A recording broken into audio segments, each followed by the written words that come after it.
बांग्लादेश ने एक नक्शा जारी किया हुआ है जिसमें भारत का जमीन अपने आप मतलब बांग्लादेश में मिलाने की बात कर रही है। जैसे बिहार, कलकत्ता, आसाम ये सब मिलाने की बात कर रही है।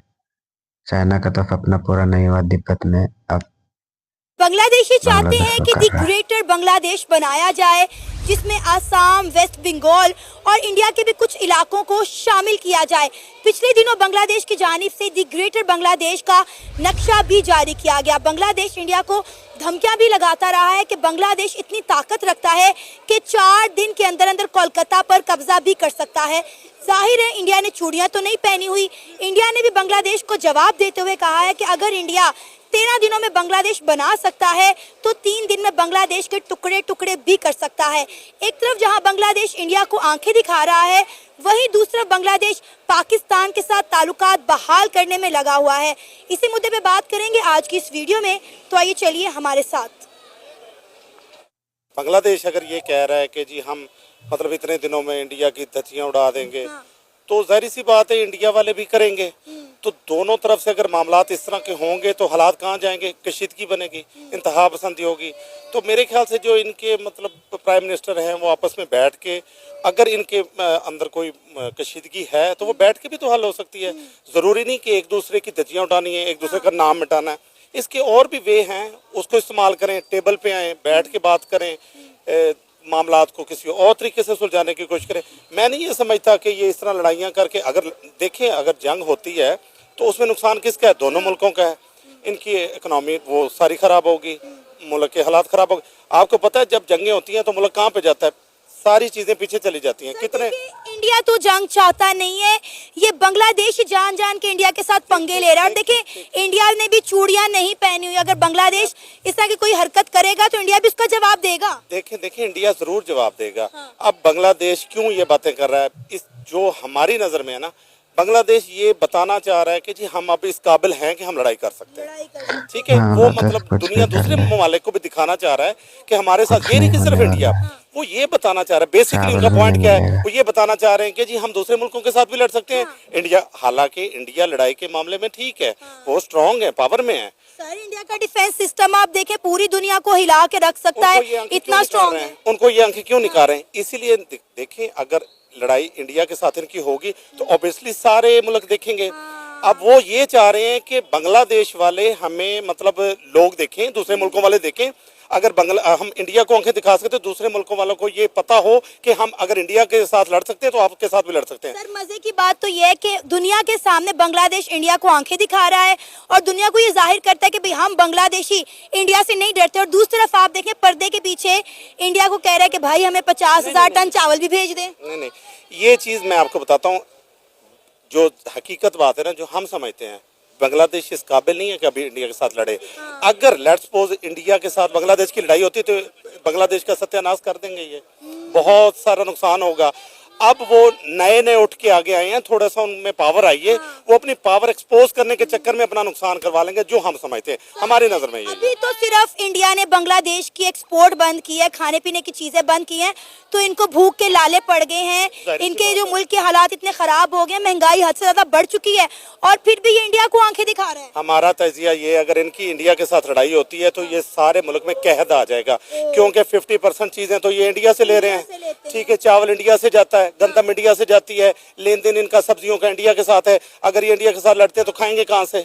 ये इनकी गलत फहमी है कि ये इंडिया के साथ लड़के तो मतलब अपनी पावर एक्सपोज कर सकते हैं, इससे नुकसान में जाएंगे। हमारे ये फिर किस बात पे तेड़ रहे हैं, किस बात पे इंडिया को आंखें दिखा रहे हैं? पहले मैंने आपको पहले ये बताया कि नए पावर में आ रहे हैं, नए इनकी टेक्नोलॉजीज आ रही हैं, तो इनकी फौज इनको उकसा रही है कि हम बड़े पावर में, तो पॉलिटिशियन जो है वो इधर उधर पंगे लेने शुरू कर दिए। सर तुर्की मदद कर रहा है, पाकिस्तान मदद कर रहा है, तुर्की ने इन्हें तुर्किश में ड्रोन दे दिए हैं जो इन्हें इंडिया के बॉर्डर पर ही लगा दिए हैं। देखिए मेरी बात सुने, अगर ये इंडिया के साथ लड़ेंगे ना तो तुर्की ने ड्रोन भी बंद कर देने हैं, दूसरे मुल्कों ने इनको हथियार देने भी बंद कर देने, क्योंकि उनके हालात इंडिया के साथ बहुत अच्छे हैं और इन्होंने उस चक्कर में वो भी चीजें बंद करवा लेनी, फिर इनके हाथ कुछ नहीं आना। मैं तो ये समझता हूँ हमने हिस्ट्री से आज तक कुछ सीखा ही नहीं है।